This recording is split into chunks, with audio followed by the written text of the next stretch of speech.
Hello, friends. In the spirit of free time, the podcast production team and I are on a holiday hiatus. We're recharging, refreshing to bring you the very best that we can in the new year. In the meantime, I hope you enjoy one of these best of episodes from the recent archives. And hey, if you've already heard it, you might get some new gems the second time around. I'm wishing you a wonderful holiday season as well to you and yours, and I look forward to returning in the new year. See you soon. This is your time. How can we earn twice as much in half the time with joy and ease while serving the highest good? That is our guiding question here at the Free Time Cafe, your home for heart-based business. I'm your host, Jenny Blake. Join me for conversations with authors, friends, and fellow business owners as we explore ways to free your mind, time, and team to do your best work. Now, on to today's show. I've had a strange relationship with goals over the years. When I was in college, the very first self-help book I ever read was called How to Be, Do, or Have Anything by Lawrence Bolt. The title sounds kind of cheesy, but he's actually a very wise author, and it was one of the first texts that I read that drew heavily upon Buddhist principles as well. As a result of that book, I remember writing down very detailed 5-year vision statements for every area of my life. Sure enough, within 5 years, they had just about all come true. I don't know when I did that. That must have been, let's say, 2003 or 2004. 5 years later, I was entering coach training through CTI in 2008. And coach training as well is all about setting the vision and getting super clear on what each of us wants to create. And then how do we help others facilitate that process? And this just completely lit my mind on fire. I mean, I fell so in love with coaching and the coaching process and in really helping all of us feel that we're reaching our true potential. Not in a linear ladder climbing success, growth at all costs kind of a way, but bringing out the exquisite greatness within each of us and the unique work that we and only we can do. About a decade after that first vision setting exercise from How to Be, Do, or Have Anything, I just became exhausted. So those of you who've been in my universe for a long time, some of you almost 15 years, 2013, I call my apocalypse year. Although now I think 2020 really gave it a run for its money. They might just be tied now to apocalypse years. I was just exhausted. I was dealing with so much personally, professionally. The year literally started with a breakup that I could not move past. I was restructuring my entire business, rebranding my website. Who am I? All this existential searching. And no amount of gratitude, journaling, yoga, Pilates, green juice, none of it was turning this mood around this apocalypse year. I just had to sit in it. But I was becoming so exhausted from trying to push the river, as the Zen saying goes, of goals, setting goals. And they just weren't helping. This was not a time in my life that I needed any goals. I actually needed to just drop everything and stop doing everything. And it was just, I don't know if anyone else can relate, but my 20s were a lot about kind of striving and achievement and working in ways that I don't think I knew at the time how destructive they were to my body. It took me time to realize, working in a certain way is going to lead to burnout over and over and over again. So in 2013, I heard a book recommendation from a friend that I one-click ordered, sight unseen. Again, if you've been here for a while, you've heard me talk about it many, many times. The book was Outrageous Openness by Tosha Silver. And this was just the salve I needed. It was so soothing. It's all about surrender. It's about offering our lives over to the divine, not pushing so hard. It's about receiving. It's about not having all the answers. It's about dropping what she calls the grocery list for God form of manifesting and goal setting, and instead taking on a stance of divine surrender. And that doesn't mean that we lay down and do nothing, but it means that we become completely open and receptive to what is, grateful for what is, and then surprised by the serendipity of what follows. So in doing this, I finally found some relief of this pressure I had been feeling all year, and I started to go with the flow. of whatever my life and business brought my way. Of course, still meeting it halfway with meaningful projects and following little threads of serendipity. But overall, this way of being brought me such a sense of ease and gratitude. Whatever arrived was perfect. In a business sense, I had never been that inspired by numerical goals. I always set them, and yet they seemed arbitrary. Like I would set, how many people I want to bring in from a launch, or how much revenue I want to bring in from that launch or in the year. But nothing happened. I've read in a business book recently, when you set goals like this, they're basically dreams. If we don't operationalize them, then that's all they are. They're just these little Post-it notes we stick in the sky, and maybe they're going to happen and maybe not. And after reading Outrageous Openness, I had this sense that, what do I know? Isn't the number of people who join or the number of revenue in my business and my life, isn't it perfect? Isn't it exactly what it's meant to be? It's not that I would drop altogether project-based goals. I love working on big, meaty, meaningful, deep work. And I love thinking about how to scale myself and my business so I can work with more ease and joy in less time. So yes, I do have a lot of intentionality about what I'm creating and creating some space and ease and scale and, of course, growing my revenue while decreasing the amount of time to deliver for that. But just the straight up hardcore metrics were never that motivating for me. There's this Peter Drucker quote, and I'm sure you've heard it 1,000 times because I know I have. Can't manage what you don't measure.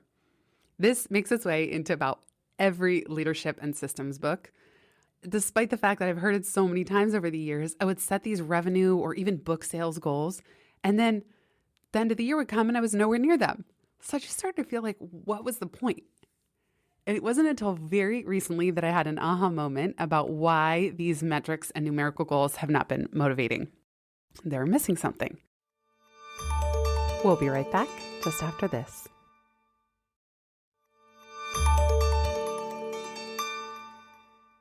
So I heard Scott Adams put it this way on Tim Ferriss's podcast. This was an interview from several years ago.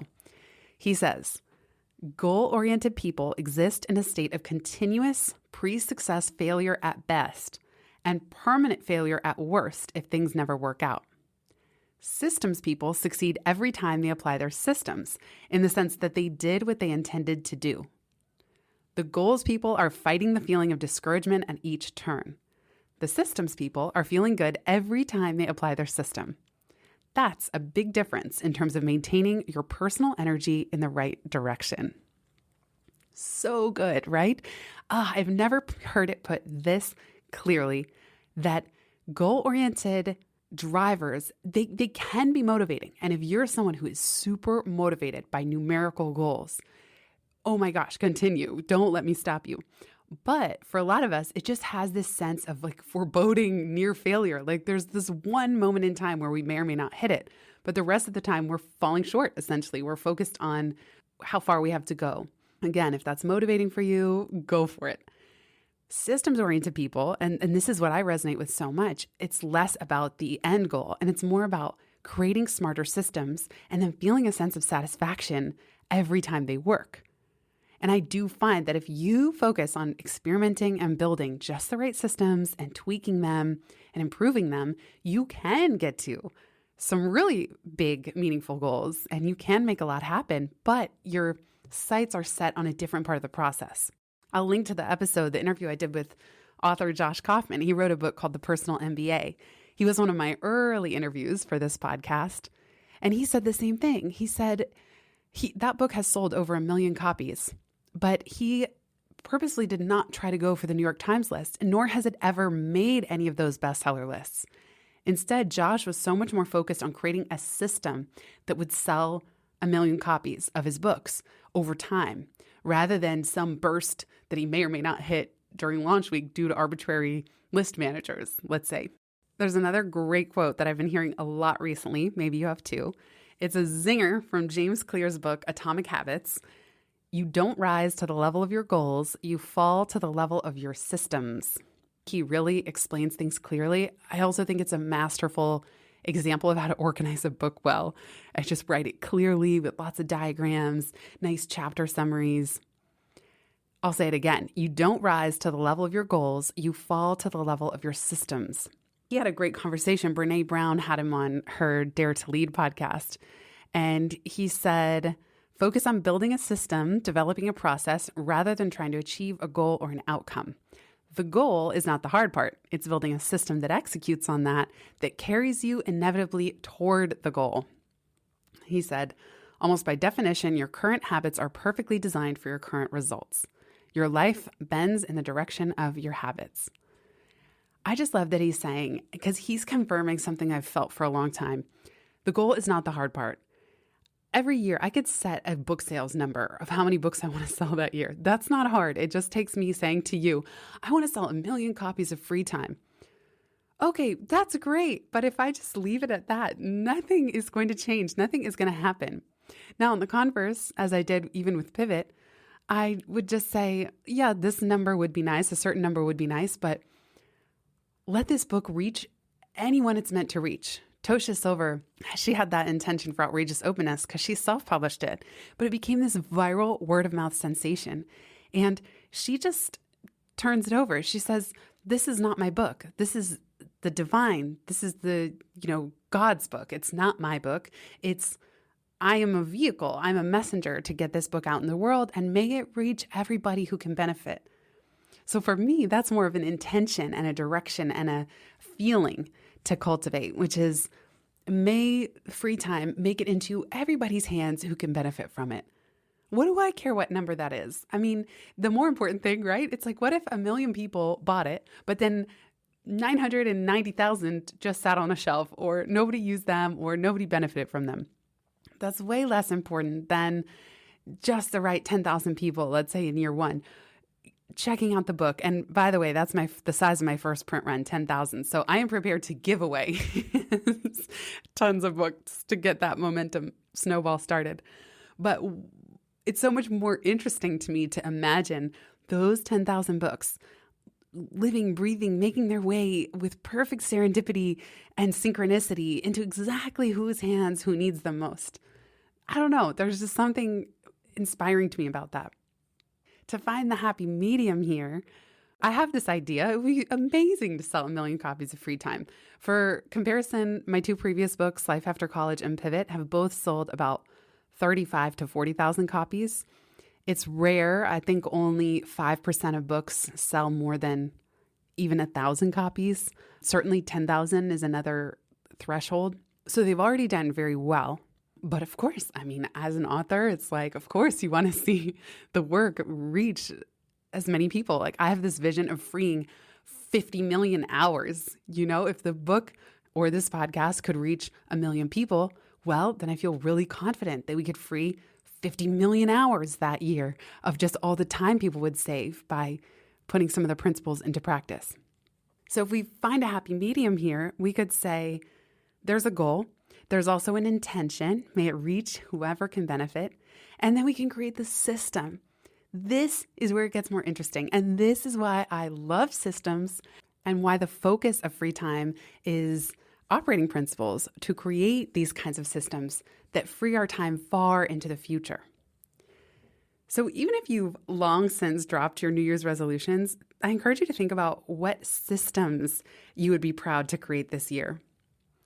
I normally choose a word or theme for the year. In the past, I've also done mind maps where I put the year in the center of a piece of paper and I just free write as many spokes as I want to different areas of my life and work. And then I do tertiary spokes to what would be fun and engaging to focus on in every area. I'll put a link in the show notes. One of the only viral videos I've had was CNBC did a feature on this practice. So I'll try to find that and put it in the show notes. This year, I'm adopting a compass. So there are 4 themes that I want to improve my habits and systems for. And I want to just drop something into each bucket every day. So that compass is healthy, wealthy, wise, and grateful. The title takes its name from the proverb, early to bed and early to rise makes a man healthy, wealthy, and wise. That was first used in print by John Clarke in a 1639 book of English and Latin proverbs. If you've been here for a while, you know that I call myself a grandma. I go to bed earlier than my grandma. Let's just be real. In my ideal world, I am heading upstairs into bed around 8:30 and definitely would love to be asleep by 9. Given that I have a husband and a dog, just doesn't always happen like that. But I love this proverb. Early to bed and early to rise makes a person. Gosh, I should have just done that the first time, make it more gender neutral, makes a person healthy, wealthy, and wise. For me, this compass is less about goals. It's about, did I exercise for at least 45 minutes today? And I'm giving myself permission. It can be yoga, bike, combo. Doesn't always have to be vigorous exercise, but did I move my body? Did I do something to improve my long-term wealth creation or savings? Whether it's canceling certain subscriptions, hiring a new bookkeeping service, reading, learning, educating myself in the area of finance just more and more deeply. This is for the wise bucket, did I meditate, journal, read, or act in service of my highest self?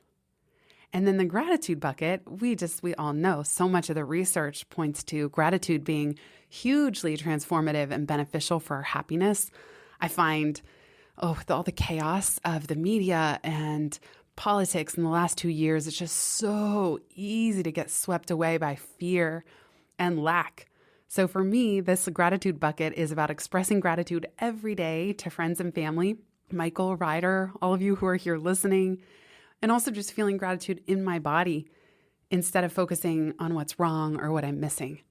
So if I notice myself focusing on what I don't have, what I don't want, feeling down, to really try to come back and see what's in front of me, the abundance that is already here. With all of that said, my brother, he runs a real estate business. He is going all in on traction. This is a very popular book by Gino Wickman with what's called the Entrepreneurial Operating System, EOS. So I am going to experiment with a weekly metrics scorecard this year with my team members. And it's less about obsessing over hitting high-level sales and revenue goals, but more about if we were to track our metrics weekly, which we used to do monthly, but if we would track weekly, could we improve our systems week by week in order to make things more easeful, automatic, and abundant? So with all my curmudgeonliness around goals and metrics and numbers obsession, I am going to take a little turn in this direction, run a little pilot, and see how do we do when we track weekly? Does it help us get smarter about our systems? Again, less about some end state, but more, especially through A/B testing. And I'm going to talk about that on a future episode. Will that awareness help us create smarter systems? So how about you? What word or theme have you chosen for 2022? If you were to create a compass that guided daily systems and habits, what 4 values are most important for you to honor each day? And these don't have to be your all-time forever values, but maybe there's 4 values that you want to focus on this year. Or as my friend Leanne is doing, a quarterly word or theme. So for the first 3 months of the year, is there a word or theme you want to focus on and cultivate? Are you someone who is motivated by setting specific targets? And if so, what helps you design the systems to reach for them? I'll end with a longtime favorite Henry David Thoreau quote, as he wrote in Walden, published in 1854. "If you have built castles in the air, your work need not be lost. That is where they should be. Now put the foundations under them." If you have a favorite time-saving system that you think other listeners could benefit from, I want to hear it. Send me a voice memo, hi@itsfreetime.com. Thank you so much for being here listening, everybody. Happy New Year, and have a beautiful rest of your day. If you've listened this far, you get a gold star. Thank you. Word of mouth is the most joyful way we can grow this show, and it helps us land interviews with the luminaries and insightful guests that you would most love to hear from. Please send this episode to a friend who might find it helpful. And for show notes and related links from this episode, visit itsfreetime.com.